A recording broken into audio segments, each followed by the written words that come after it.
The summer is here. That means outdoor festivals, Comic-Cons, and the perfect weather for toy hunts. As the weather heats up and you're out there enjoying yourself, stay hydrated with our show's sponsor, Liquid IV. Liquid IV hydrates 2 times faster than water alone and 3 times the electrolytes of traditional sports drinks. And it's easy to use. Just rip open a pouch, pour one of their delicious flavors into a water bottle, and shake it up. With sea berry, strawberry lemonade, Concord grape, lemon lime, pina colada, tropical punch, watermelon, guava, and more to choose from, there is a flavor for everyone. So whether you're on that long toy hunt, spending 10 hours on your feet walking your favorite Comic-Con, or getting your sweat on, stay hydrated and healthy with Liquid IV. Get 20% off when you go to liquidiv.com and use code AICPOD at checkout. That's 20% off anything you order when you shop Better Hydration today using promo code AICPOD at liquidiv.com.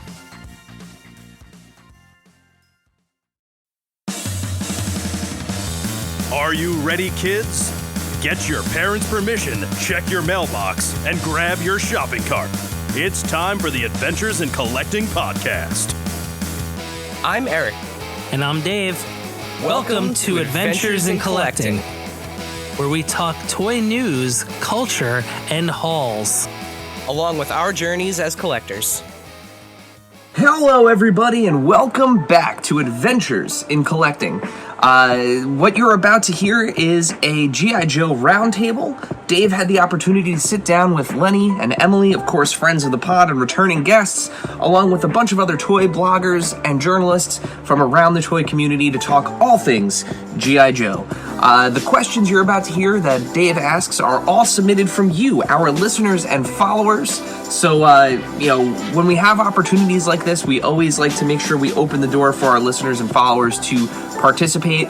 We know getting access to these folks isn't always the easiest thing, so make sure you are following us at AIC_podcast on Instagram, Twitter, and TikTok, where we're constantly posting the opportunity to participate in these interviews, these roundtables, and Q&A sessions. So definitely make sure you are following us there at AIC_podcast. Now sit back, enjoy, and let's end Yojo June with a fun roundtable. So let's do it. Yo Joe. Yeah. So, how's everybody doing? It's so nice to see you all. Good. How are you? Doing good. It's delightful. I know I'm a little off-centered here. Am I okay? Oh yeah, no, you're beautiful. Oh, thank you. So it's roundtable style, it's right? Roundtable, yeah. So I guess how should we? Fran, you start. Introduce yourself. Yeah, Fran, introduce yourself. I'm Fran O'Boyle. I run histhink.com under the tag Destro. All right, James, introduce yourself. James Zahn, editor-in-chief of the Toy Book and senior editor of the Pop Insider. And Dave, introduce yourself. I am Dave Weinberg, and I am one of the hosts of the Adventures in Collecting podcast. That was fun. I liked that. And then for anybody who doesn't know us, I'm Emily. Nice to meet you. And I'm Lenny, design on G.I. Joe. Marketing. Yeah. So maybe we go in that order of questions too? That sounds perfect. All right. Yeah. We also have Andrew from Gizmodo on as well. Oh, hi, Andrew from Gizmodo. You know what? Andrew, can you introduce yourself? Yeah, hi, I'm the one with the other camera turned on. I'm Andrew Leszewski. I'm a senior staff reporter at Gizmodo and IO9, and I've been there for like 13 years now, covering toys and gadgets and stuff. So great. Thanks for having me today. Yeah, cool. Sorry we missed you. My where it says I'm muted is literally covering your icon. That's my life story. So if we go in that order, it's Fran, James, Dave, Andrew. And then we wash, rinse, and repeat until we run out of time? Sure. Cool. All right. Go ahead, Fran. Floor is yours. Well, I just want to say congratulations for the almost fully funded Dragonfly. I mean, we're Thank you. Beat it, and that's amazing. You guys did a great job. Biggest question that's floating around right now that in regards to that project is, when are we going to see the final unlock? Are we going to have to wait? Are we going to see it a little bit early? So great question. We're not quite ready to tell you what it is yet. But if we wanted to kick things off with a little bit of a bang, we do have a character name only reveal for you today. And then we can kind of talk through our thoughts and feelings about that. Is it the one that I asked? Yes, but it's only the first half because we're doing 2 sessions. So we'll save one for the second half. Okay. And we'll do a recap. Is it the one in... So... Emily, say it. So we are very, very excited to announce that Airborne is actually going to be in the G.I. Joe main line as a classified figure. So Airborne is not going to be locked behind the HasLab campaign. So he will be coming as part of our 2024 lineup. Yeah, and he's coming out really good. Yeah. We actually just got some samples of him. We've been in production on him for a while now. So I can't wait to reveal him. I actually saw something on him today, and I'm like really excited to show him. He's a good fig. Yeah, solid fig. And so just to kind of explain how that logically worked for us. So we wanted to make sure that he felt like such an important character. We wanted to make sure that he wasn't necessarily locked behind a HasLab for his first outing. Yeah. Also, kind of the way that our development process works is he was in development in the main line way before the HasLab was concepted. It's funny, action figures take way longer than a baby to be born. So our life cycle of a figure is probably about 15 months or so. And the kickoff to the HasLab, we've only been 20 days in the campaign. We haven't even, you guys, it's funny, HasLabs are weird. We develop kind of a reverse development process. Reverse. So we make a really pretty sculpt before we even start. So basically that's to see if everybody is interested in it. So Airborne, way along in production before the HasLab even got kicked off. So it just worked out that way. Yeah. So I think it means that the timing will be great because it means that you'll actually be able to have Airborne in your collection before the Dragonfly will be delivered to your house, which is really cool. Yep. So he'll be sitting and waiting for his ride. Yeah. Which I think is beautiful. Yeah. So that is kind of our Airborne announcement. So kind of circumnavigating lead. So was a word. Give an answer to something else on that question. That's kind of, we can't really talk to the unlock just yet. Yep. I think we're closer to, if we unlock Glenda, closer to that number, we will give the... I'm very confident that we're going to... I am a cautious man. So I know that there have been a lot of people that have been saying, are you concerned that the campaign is stalling, X, Y, and Z? This is the name of the game for every HasLab campaign that there has been, with basically the exception of the Hiss tank. So the Hiss was really the exception to the rule. So you get a big spike at the beginning of the campaign, you get little spikes whenever you have more marketing beats, and then at the end, FOMO kicks in, and we sold, I think it was 8,000 Sky Strikers in 12 hours. It was incredible. Wow. And I think about 6,000 Hiss tanks in 12 hours. I'm sure somebody on the internet will fact check me on that. Yeah, and I think as it progresses, we'll show it at an appropriate time, essentially. Yeah. Was that helpful? I mean, it's better than no answer at all, that's for sure. Love it. Okay, great. If we're going to see it closer to Glenda, that's information. So thank you. Yeah, sure. All right, James, up next. All right, so I will. Corner too. I just got him. I just finally found him the other day. So sweet, he's here now. But yeah, so since we're on the topic of HasLab, I will go with my HasLab question first. I have some other stuff here we can talk about later. What are some of the key learnings that the team has found with back-to-back HasLab successes? I think that it's a lot. There's a lot of things to unpack from. We've done 3 HasLabs in pretty rapid succession, and I think that we owe all of our HasLab success to both the incredibly dedicated development team here that has been working so hard on these projects, and to all of the amazing G.I. Joe fans that are backing and supporting these endeavors. And I think that is really something that motivates. It's like a circle, like a cat chasing its tail. So the design team is motivated by how excited they know that all the fans are going to be. And I think a lot of what motivates that for us is storytelling. And to us, so how can we continue to contribute to the story and the lore of G.I. Joe through establishing these HasLabs, and how does the characters that we're choosing and the way that we're developing the storylines around the campaign, how does that all kind of fit in with the overall G.I. Joe story? I think that's something that fans have been responding really well to. Yeah, and I think a lot of it is the upfront research that we're doing on the total package. I think, I think with the Hiss tank, I think from the Sky Striker we learned a lot, and then we implemented a lot of that on the Hiss tank, and then from the Hiss tank we learned some things with the unlocks and like what people responded to. We really pay attention to what people are responding to because we want to make people happy. Yeah. So we just kind of pay attention to what the parameters are that we're designing and marketing towards, and then what people are reacting to, and we try to aim for 100, right? Yep. So, and I think, as you can see, a lot of the unlocks are all figures. Yep. That was a learning, right? Yep. Like the total package that you see out of the gate, like we tried to make it like a total vehicle out the gate. Like we're not hiding everything that you needed. No accessories behind unlocks. Thank you. Yeah. I can't speak. I got you. So it's like kind of like figuring out how to like sweeten the deal and incentivize the deal. I think plays a lot into it, and a lot of, for a development standpoint, it's a lot of the upfront development of what it takes, because a lot of the stuff you guys are seeing, like the painted models, we don't do that until like 9 months into development. Yeah, usually on a traditional product. Yeah, so we are like really far ahead. So we're learning how to truncate all that to show the community and the consumer a total finished product before we even start the product. Yeah. So, and because we want to keep it as true as possible to what the final thing's going to be.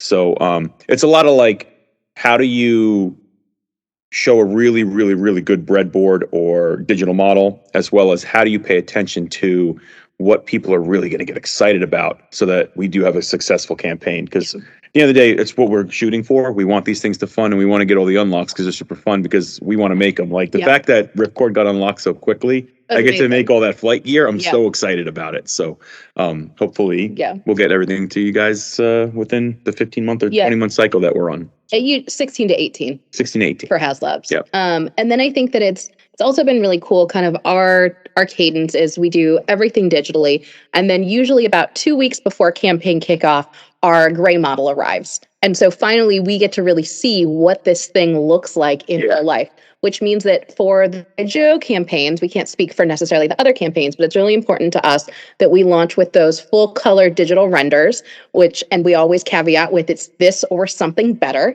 because we do need to make updates kind of as we go, but minimal updates. But so we have those full color digital renders, and then we have that physical gray model so that you can actually imagine how big it will be in your space and how impactful that is. Like that picture of Lenny, like looking at the dragonfly, it's enormous. But at the same time, you don't want to make it so wide where it won't fit on a shelf. Yeah. So part of the learning there too is like, we got to pick an item that is going to fit in most people's displays, or like on the top of a bookshelf. Fit on top of a bookshelf. It's thin enough where it'll kind of fit on a bookshelf, or maybe we'll like say if we did a bigger vehicle, like a wider one, we would try to design something in there where it would fit on most shelves, or in a way fit on a shelf through the stand or something like that. So a lot of stuff has to be considered very early with HasLabs, because normally I'm going on a little bit of tangent. Stop me if I'm going too far. Who never goes on tangents? So weird. Like the gray model, a lot of times for a regular vehicle on any toy line, we see a gray model, and then we make adjustments to that, and then we go back to the CAD, and then we adjust that, and we make sure that everything is right. With HasLabs, because of truncated schedule and we need to get it to people, we're doing it on the fly and while people are watching us. Yeah. So the stakes are high. They're wonderful, and they kind of thrive under the pressure. Yeah. Which is, you can say you make diamonds. Yeah, which is lovely. You can say that. Yeah, I will say that. And the reason why Lenny was looking sideways is if somebody could let us know when we have 5 minutes left of this session, we actually have we'll give everybody on this call and then on the next call an early look at our painted model that just came in. It has been off in the photo studio, so we will have some really, really beautiful diorama pictures. So there's a lot of sand on it. It was in a sand pit. I'm not happy. So just keep that in mind when you're seeing it. But the pictures that will come out will be we'll try to truncate our answers a little bit so we can get to that stuff too. So all right. Okay. Thank you, James. That was a great answer. Great. Sweet. I'm glad it was recorded, because that would have been a lot of typing. A lot to type. Yeah. We have that impact on. Yeah, we can go on. All right. Dave, what's your first question? Hey, so just going to a different kind of set of pre-orders. The Cobra Eel pre-orders sold through pretty quickly. Are there going to be more made available? So basically the way that pre-orders kind of work is there is a limited quantity of the entire kind of batch of items that are made that are released for pre-order. So when we actually get to shipping on those, more of those quantities should be released on them. Awesome. Yeah. I got freaked out too. Yeah. No, because I think and we had been the whole time we were like, these are gonna be really popular. Mm-hmm. And so yes, there should be some, and that kind of goes for all pre-orders with the exception of convention exclusives is traditionally how that works. So you get your initial pre-orders in, and then there's usually at least some quantities that are released afterwards. Sweet. If that's helpful. That seems like the kind of answer that we want, right? Yeah, totally. Thank you. You're welcome. Excellent. Okay, Andrew, first question, please and thank you. So when it comes to like supersizing a pretty iconic 80s toy, particularly from a property like G.I. Joe that was known for its toy line and its animated series, how much inspiration do you draw from like the original Dragonfly toy, and how much inspiration is drawn from how it appears across various episodes of the animated series, which would always kind of, bring in new features or new functionality you wouldn't see in the toy in the 80s. So I'm just curious what the balance is there when you're designing and kind of modernizing a toy like this. So it's interesting on Classified. We are going for our own look comparatively to the 80s line, but we are, as you guys can tell, we're pulling a lot from the 80s line. Because fully inspired. I mean, real American hero, come on. Yeah.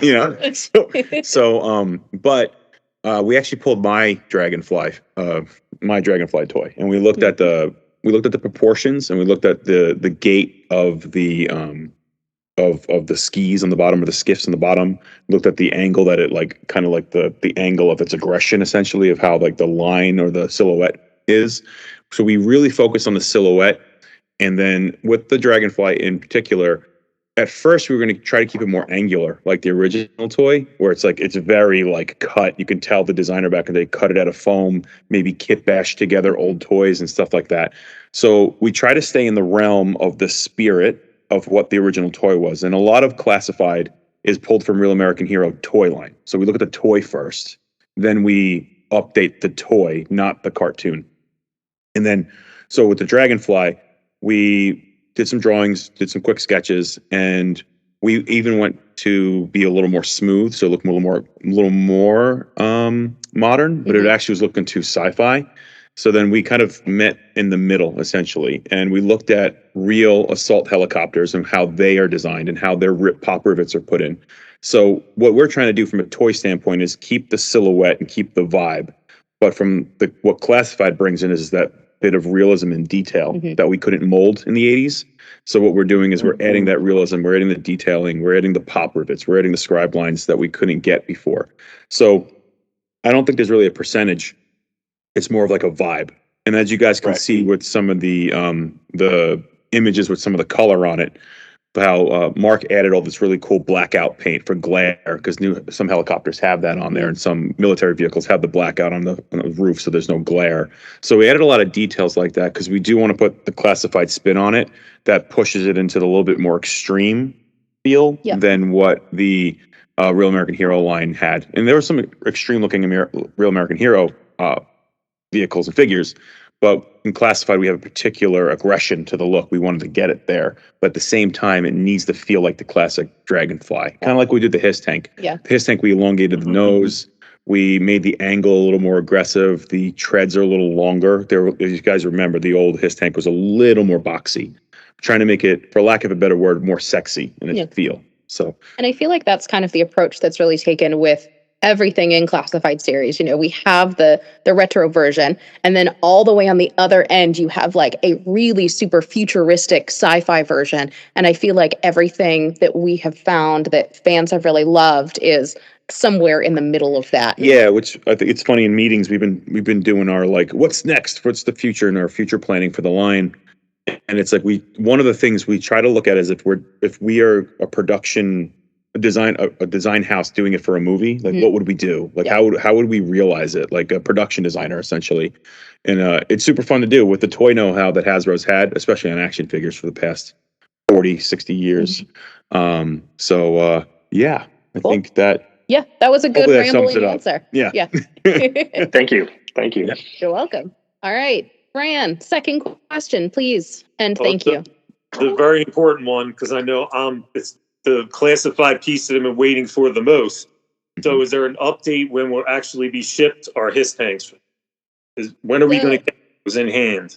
Should be still fall. So we're on track. I think beginning fall. Right? Yeah, early fall, I would say, depending on how you define fall. Yeah. So October-ish, November-ish. Yeah, we're still on time. Yep. I don't want to say a month, but it's early fall. Yeah. As you guys saw, I put on Instagram, I showed what Cobra Commander looks like. Yep. Our figures they're in a good spot. Yeah. So, but a little inside baseball, when you make a HasLab, you're making a wave of figures in a very complicated vehicle. So they're on the same timeline, but it's like, for the most part, it's like doing a very complicated wave, right? Because you have this you have the vehicle that's complicated. So and all these everything has to pass QC, everything has to pass QA, everything has to function well, everything has to be operational. Like if there's a defect in the figure, it will delay the rest of the item. Everything. So again, we can say early fall, but the figures are coming out really good. So we're in a good spot on there. And the tank's looking really good from what I've seen so far. So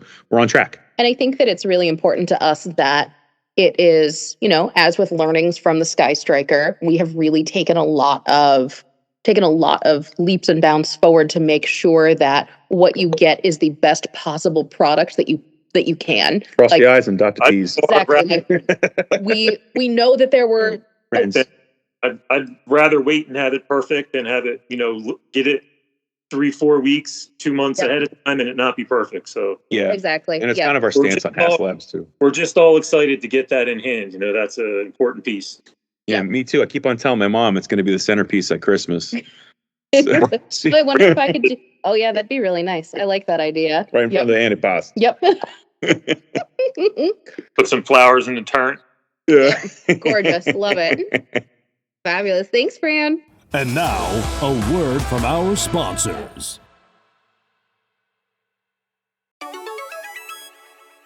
This segment is brought to you by our friends at Chubsy Wubsy Toys.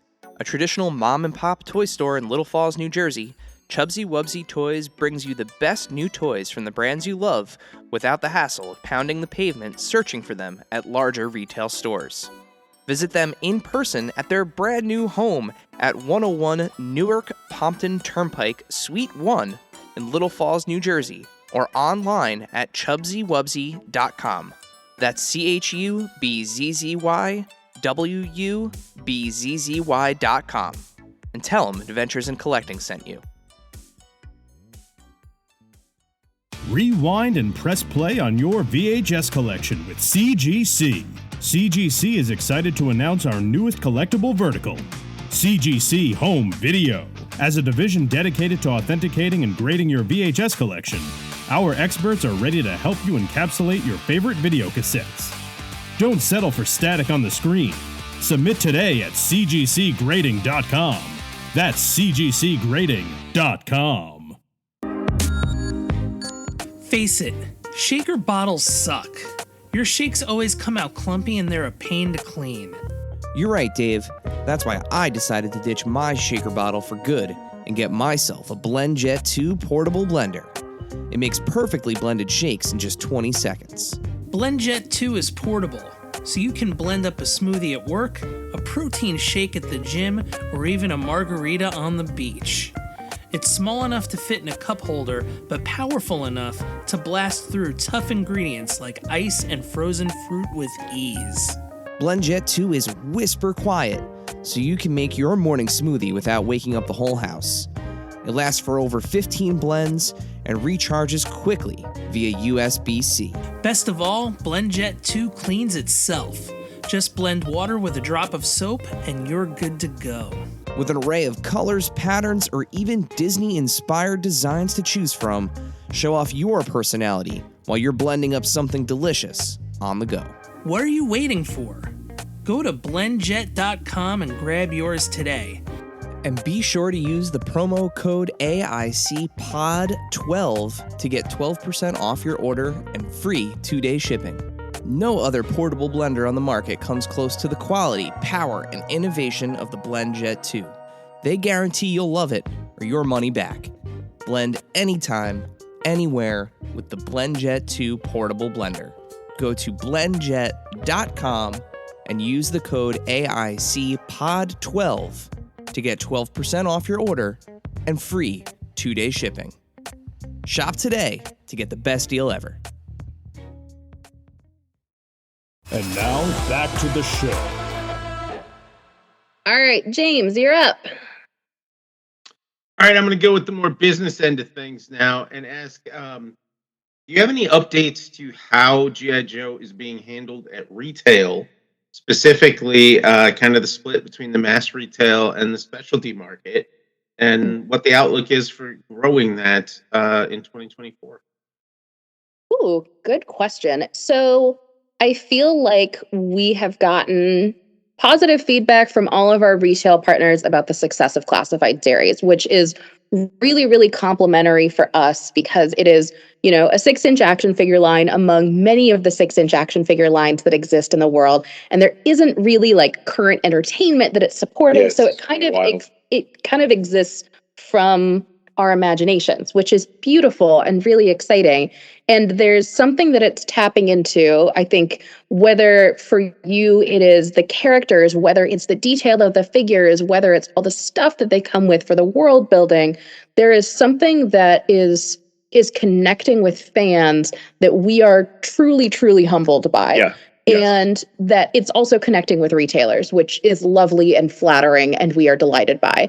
I think that and this is going to sound a little conceited to say out loud, but everybody wants more classified. And so we're trying to figure out how we can satisfy all of the retail needs while making sure that we're fulfilling everything that consumers need, while making sure that we don't flood the market and there's you're not going to get hit with 60 pre-orders that are all shipping to you at once. Which would be brutal. Which would be terrible. And so we're kind of coming up on the tail end of, remember all of the supply chain issues and we didn't have new product on shelf for 6 months? Good times. That was fun. That was stressful. So essentially what we kind of ended up doing with that is all of the product that was supposed to be on shelf for spring of 2023 shifted to fall of 2023. Everything that was supposed to be fall 23 product shifted to spring of 24, and then everything that was supposed to be spring 24 and everything for fall 24 moved to fall 24. So there is going to be quite a bit of product that hits shelves in fall of 24, but we really wanted to make sure that, we weren't shortchanging any of our fans on those items because we do really believe in all those figures. We didn't want any of them to be cut. Mm-hmm. So there will be some more coming out. I think that we're just trying to figure out, what makes the most sense from a cadence perspective and trying to spread out our pre-orders a little bit more. There's so basically the way that things work, if you have products that are shelf setting at one of the big box retailers, let's say, there are 4 times a year that you really have to hit for products to set on shelf. And so I'm sure people have noticed that there are those 4 times a year when they do toy shelf resets, and then a lot of your pre-orders may ship during those time periods. So we're trying to figure out, if for those cadences, what does it mean for us if we have, 10 items that are shipping out at each one of those deadlines? What kind of consumer experience is that? That was a little bit of a roundabout answer, but did you find that acceptable? Yes, you can tell when I switch between the Toy Book hat and the Pop Insider hat, so we're all good. That was a very businessy question. Thank you. Good business. All right, Dave, you're up. Question about accessories. So we had heard that accessories packs are on the table from previous roundtables. Mm-hmm. Are we any closer to seeing those become a reality? Not yet. Not I yet. don't think. Not yet. We're trying to figure out what comes next in world building for classified series. Yeah, and to my answer earlier, we're in our figuring out 25 and beyond. Mm-hmm. So Iron Grandeur. Dude, Iron Grandeur. I love that. Yes. Why is nobody voting for ice cream soldiers? We all need ice cream soldiers. I saw that in some comments on. It was was it just me commenting on it? No, it was somebody else. But we are looking at to see how to expand the line. So within the next couple of years, you may see it. We can't speak to future product because and all that. But we are thinking about how else we can expand the universe of. And as a kid, I always thought weapons packs and on all sorts of lines was really cool. Yeah. Super 7 is doing that really cool weapons pack too. Yep. So I think there's potential. We just got to see how we would offer. We always want to make something feel like a full offering. Mm-hmm. So stay tuned, I think, is the answer, unfortunately. Yeah. And I think that there's so many cool things that we can do with world building, and that is part of the joy of G.I. Joe, is that there are so few toys that when you think about them, sometimes you think about the play sets and the vehicles first before you think of the individual figures. Yeah, well, G.I. Joe is figure, weapons, vehicles, and then play sets. Like it was designed to be a toy. It's the greatest toy line ever, if you ask me. He's unbiased. And I'm not talking about classified. I'm just talking about like G.I. Joe in general. It's designed to be for toys, right? Almost 60 years of history of designed for fully toys. Encompassing. So I think weapons pack is definitely something on the table. It's just, we're planning for the future and stay tuned. Yeah. All right. Thank you. Woo-hoo. All right, Andrew, you're up. So this is almost an extension of your last answer, but looking at the past few years of HasLab projects and seeing what has succeeded and what has failed, I mean, G.I. Joe projects have a pretty great track record so far. Why do you think that is? Why do you think G.I. Joe and the toys still resonate so many years later and are still so popular among collectors? I think there's the first thing that comes to mind is like for that last answer is G.I. Joe is a fully encompassing world. Mm-hmm. Like there's iconic vehicles that are literally vehicles of characters, if you ask me. The characters all serve an archetype, and those archetypes are timeless. Whether you're a rifleman or you're like a sci-fi wielding android, right? Yeah. Sci-fi wielding android, but you know what I mean. You get it, yeah. Or like a Flash Gordon looking villain with like a helmet on, and you happen to have an arms dealer that's kind of royal. Like all of the characters fit an archetype, and if you look at modern video games, a lot of those archetypes, like two ninjas not getting along and stuff like that, they are tropes, and I think G.I. Joe pioneered a lot of those tropes, and they're beautiful because they're tropey.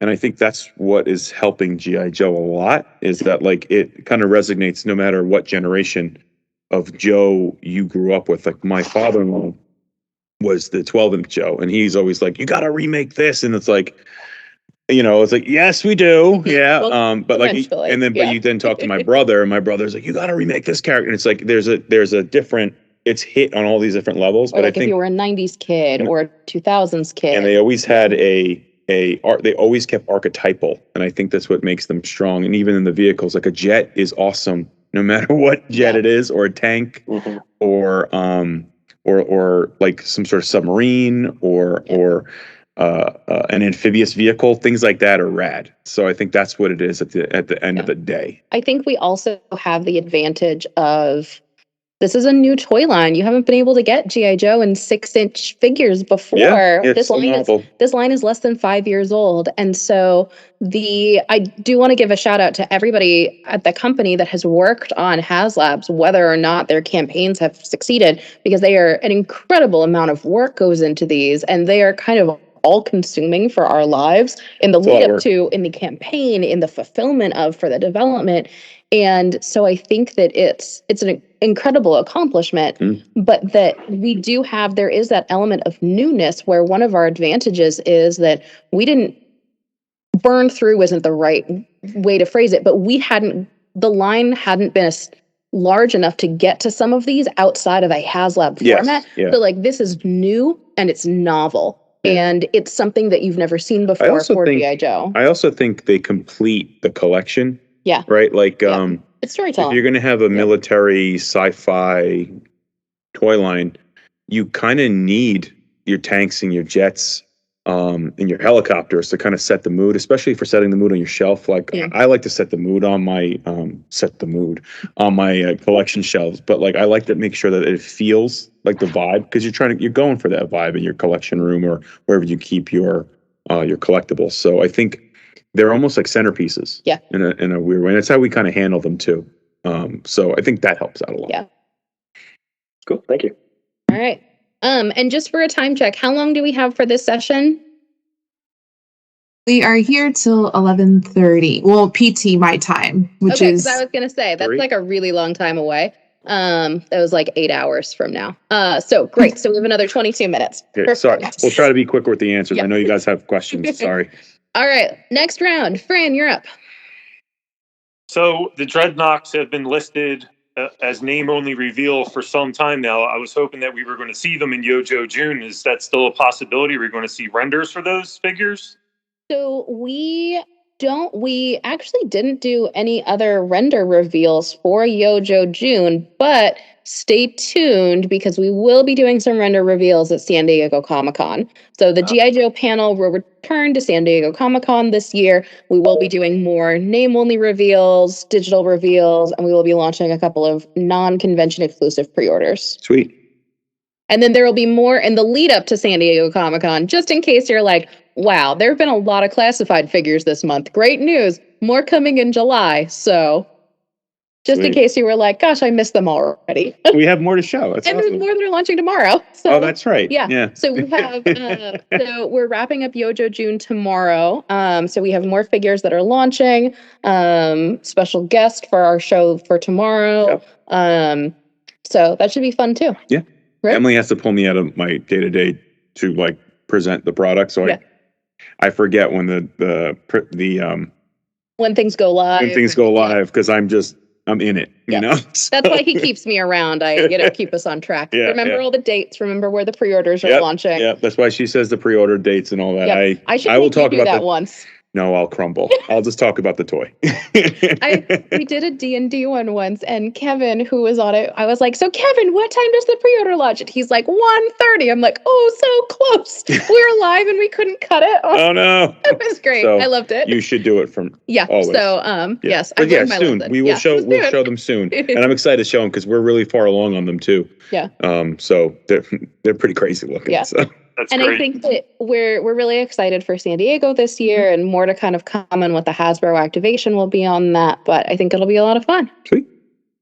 Looking forward to it. Cool. All right, James, you're up. All right. Looking ahead a couple months here, there is some stuff swirling with the 100 years of Hasbro. Anything G.I. Joe intersecting with? Solid question. Wait until San Diego Comic-Con to learn more about the Hasbro 100 celebration. All right. It's an answer. It's not the answer you wanted, but it is an answer. There's something about it in the October issue of the toy book, but... Oh, okay. Excellent. That's good to know, too. All right, Dave, you're up. So question about the O-ring figures. There's been no news whatsoever on the O-ring. There's been no news on the O-ring line since the successful Sky Striker HasLab and then the Sunbow pack. Is it safe to say that the 3 3/4 figures are at rest for now? Yes. So let's say that they are at rest for now. There are new O-ring figures. So they're at rest for now. They're at rest for now. But that's not a hard answer to give. It's a hard answer to give. So there were a lot of things that ended up kind of happening behind the scenes that prevented us from moving forward with our O-ring products for 2023. So at the time that we announced that they were coming back in full force, that was truly what we were on our way to accomplishing. We had figures, they were in development. Mm-hmm. We were thrilled about what the relaunch was going to be, but unfortunately there were just some things that were happening that we had to rework our strategy. Yes, we had to rework our strategy. So hopefully we'll be able to give more updates on that in the future. But for now, that line is at rest. Okay, thank you. All right, Andrew, you're up. I think if you were to poll kind of kids who grew up with G.I. Joe and said, what one vehicle would you like to see come to HasLab? Obviously, the obvious answer is going to be a logistically impossible 6-inch scale USS flag. Mm-hmm. But from the old 80s. Yep. Is it 80? Pardon me? It would be 80 feet if it was 1/12 scale. That's practical. If you're making a real aircraft carrier, if you're making a flag, it wouldn't be 80 feet long. It'd be like 25. Sorry, I didn't mean to cut you off. Sure. No, I would still make room for both. But is there Are there vehicles from the original 80s line that kind of like at the top of your list I would love to see get the classified series treatment one day? Can I say things that I want to do? Yes. So the caveat to this list is it is Lenny's favorite things. It is no way, shape, or form indicative of future products that will be coming out in the line. It's just things that Lenny is excited about. I don't think it's possible. I said just bang right into it. I would want to do Defiant. I would want to do Defiant would be bigger than I would want to do Rolling Thunder would be sick, but I think it'd be too big. Mm-hmm. A Mamba, actually, I'd love to do a Mamba. I think it'd be pretty rad. It'd be weird. What was that submarine that had the like fizzy stuff that would go up and down? That's small. That's submarine would probably be like this. I forget the Barracuda. I love the Barracuda as a kid. It would probably end up being like, never mind. That one's feasible. Sorry. Or the whale. The whale I think would be awesome. And I'd love to try to figure out to make like a rubber tube on the bottom of it to be the for the hydroplaning that it used to do. Mm-hmm. Or even practical. Like I always get the name wrong of it, but it's like the battle station that's in the water. I always forget the name of it. Somebody on the internet will tell us about it. Yeah, they'll tell me how wrong I am and how, but it's like the battle station would be cool. The bivouacs, but I don't think the bivouac and the guard station actually have to be a HasLab. I think they're in a good size. Trying to do those think like modularly. The one that I would love to make a Tomahawk. We talked about. I'll say this. We talked about the Tomahawk before we talked about the Dragonfly. The Tomahawk. Think about how big the Tomahawk is compared to the Dragonfly, and then when you see the Dragonfly, it's like the Tomahawk would be a beast. It carries I think it carried 10 figures. I have one at home. A lot. I think it carried because it had the seating in the back, and then it carried 2 pilots. It's so good. With the camo, and we figured. Oh, sorry, I get a little excited. But I think those are the ones I'd want to like reach for. I think the Mamba would be crazy looking, and I think it'd be remiss to not say the Rattler. I think the Rattler would be wild lethal. Come on, Or like a Night Raven in 6-inch scale. That would be big. Night Raven, like roughly the same size as the Sky Striker, which would be like 4 feet long. I don't know. I think we can get it for a good size. I've looked at something and trying to like scale it out. Maybe that's something where we pull the scale down a little bit so that we could get it there. That was one of the Christmas presents that was we still believe in Santa Claus, but my dad that year was like, he's very Brooklyn Italian guy, right? Talk like this. He goes, Patty, here's my mom's name. Give him the G.I. Joe item. And he came out and he gave my brother and I the Night Raven. My brain melted. It's my favorite jet in G.I. Joe. I'd love to do Night Raven. But and I think that I'm getting a little too personal. But I think those kind of items, as I just listed off a list of 10 things, but And I think that there's also conversations to be had, around kind of that scaling down of what's more important, making sure that we are as accurate as humanly possible to the 3 3/4-inch product, which if scaled up means it would be unfeasible to do at 6-inch scale, or do we do a new 6-inch scale version that is slightly smaller, but, actually means that you might be able to bring some of those products to life? Yeah, and I don't know how much chatter it would make if we even posed a question, maybe in the articles, maybe there would be comments, but like, what if we made a new vehicle? Like, what if it was a new vehicle that was very G.I. Joe? Yeah. Would the fans be receptive to that? And I'd love to figure out how to get like data on that. Like, how do we see if like, hey, what if we made a brand new type of tank or type of jet that like fits within the classified scale? Would people be receptive of that too? Because it'd be super fun to like just get into the weeds of design new thing. Yeah. There's another question I was going to have. Is there an idea to, because this classified series is kind of not necessarily a complete duplication of the 80s series, but is there any idea in terms of bringing a new IP vehicle into the fold? We'd love to. I mean, when we first, so before Classified came out, myself and another designer, we were ideating what G.I. Joe could look like. So we were coming up with some crazy vehicles. We were going everywhere from classic G.I. Joe to a little more zany G.I. Joe. And we were looking at like one of the vehicles we looked at was reinventing the Rhino and what we could do with that, but we really pushed it far. We came up with vehicles that were like have helicopters detaching from them, getting a little more. That's cool. Yeah, getting a little more 90s with it. So yeah, we did a lot of ideation. We even got like, I think we did like a rock and roll, like a surf van kind of thing too. But then it opened up, instead of it being surfboards, it's like machine guns come out. So we were looking at stuff like that. A little too zany at the end of the day. But yeah, we'd love to bring new stuff to the line. The Coil is a new vehicle. So Baroness's Coil, which is like this kind of like rhino version of a motorcycle. Or not a rhino, but like it's supposed to be like a heavy motorcycle that can like break through walls and stuff. So yeah, we definitely want to. It's just a matter of feeling out what do people want. You know what I mean? We got to weigh that, like when to give something new, when to give something that's based in history kind of deal. So that Baroness and Coil pack was the first G.I. Joe classified figure that I picked up before I started working on the line. Oh, sweet. And the snake that she comes with that fits on her arm brings me great joy still. I had this vision that she was like this sorceress and she had this like robot snake that she could command and shoot lasers out of it. It's even better. Instead of acid, instead of shooting poison, it was shooting lasers because I don't know, it had this like intent, I don't know, sci-fi craziness to it. Sorry. Now we're rambling. I apologize. Fabulous. Okay, so we have 6 more minutes if we want to do a last speed round and see where we end up before we'll be quick about the answers. Yep, we'll be quick about the answers. We'll be decisive and definitive. All right, Fran, go. Lightning round. This is going to be a hard question, but the AAA G.I. Joe video game, is there any information that will be available coming out for that? Because I think that is going to have a huge, gigantic impact on the marketing for G.I. Joe and getting it out to new people. I think it's huge potential. So it's just, there's so little information out there. It hasn't been really available. So what can we say? We agree. We can't say anything. Stay tuned for more details soon because so technically that falls under a different team than us. Yeah. So we are specifically the toy team, and then there is a franchise team that's specifically working on that. So we don't want to step on anybody's toes by saying anything we shouldn't. So let's zip around Fran, try to think of another question that we can answer. We'll zip around for some more so we can get more questions answered for you guys, but we can't answer that one. But we agree. It will be sick. So James.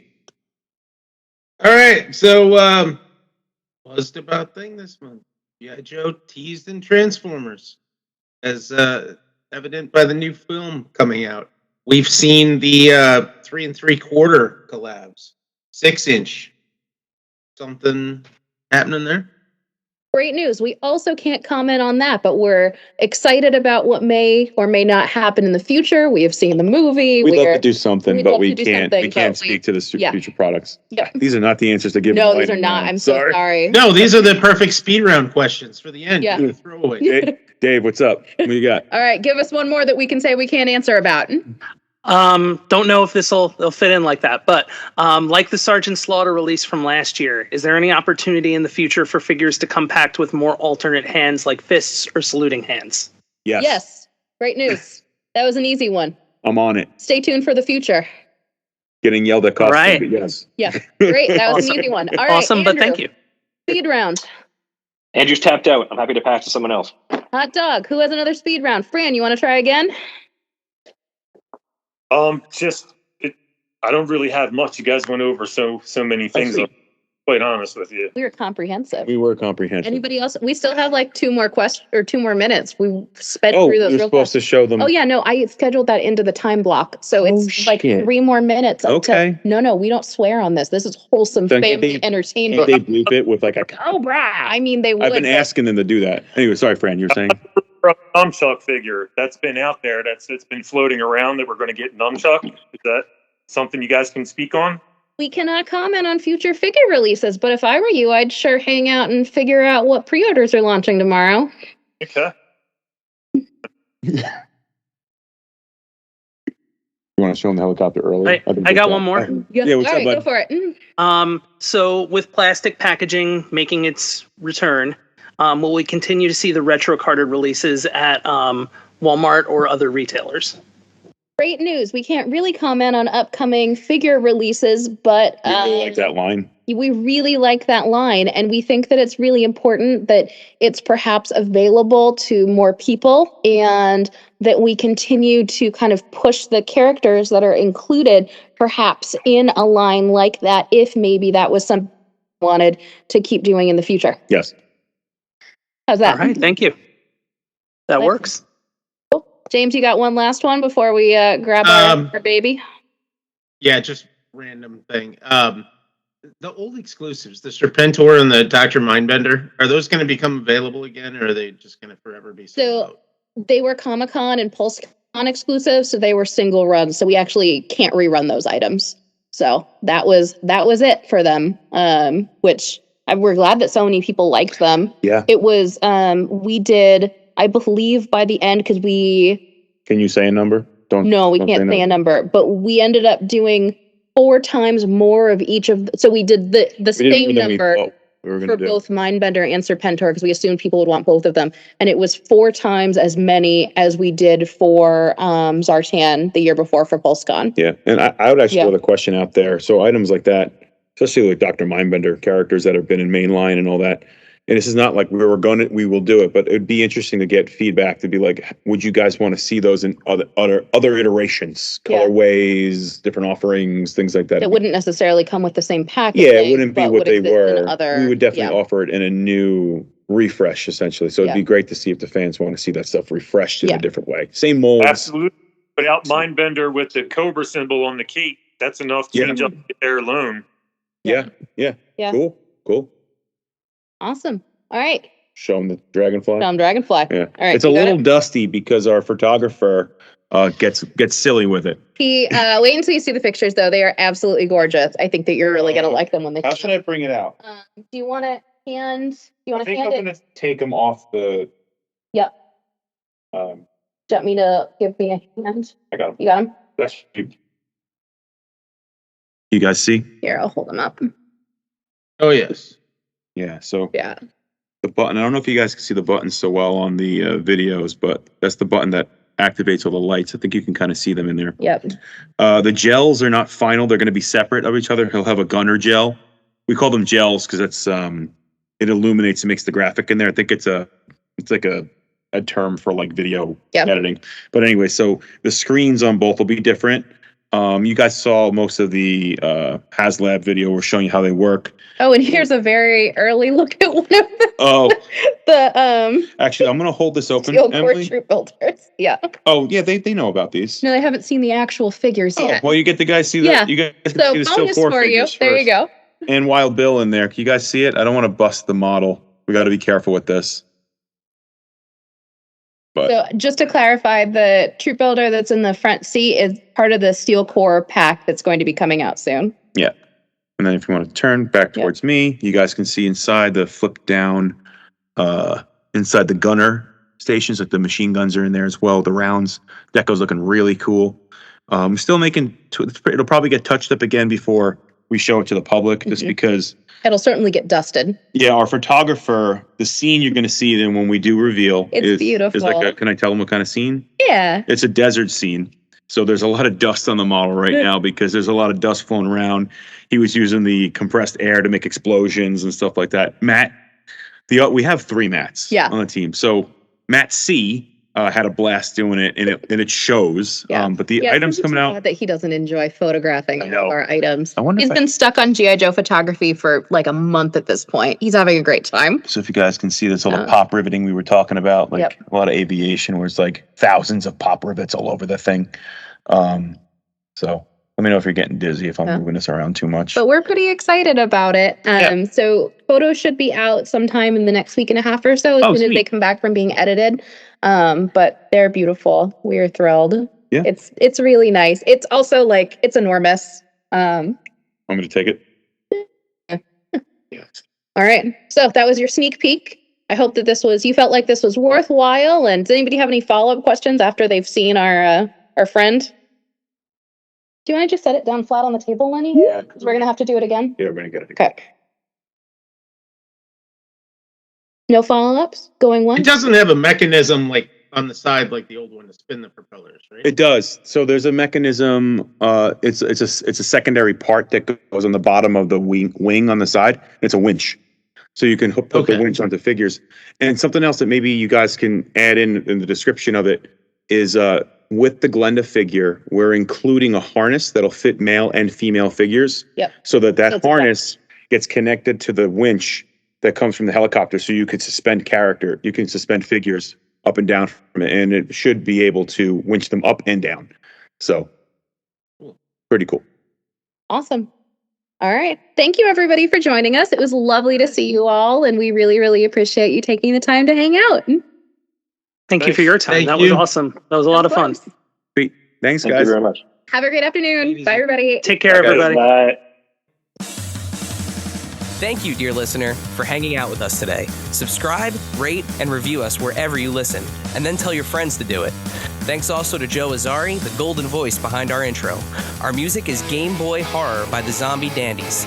Find more about them both in our show notes. Follow us on social media at AIC_podcast on Instagram and Twitter. Stop by and say hi, show us your toy hauls, and share your toy stories. Maybe we'll talk about it in a future episode.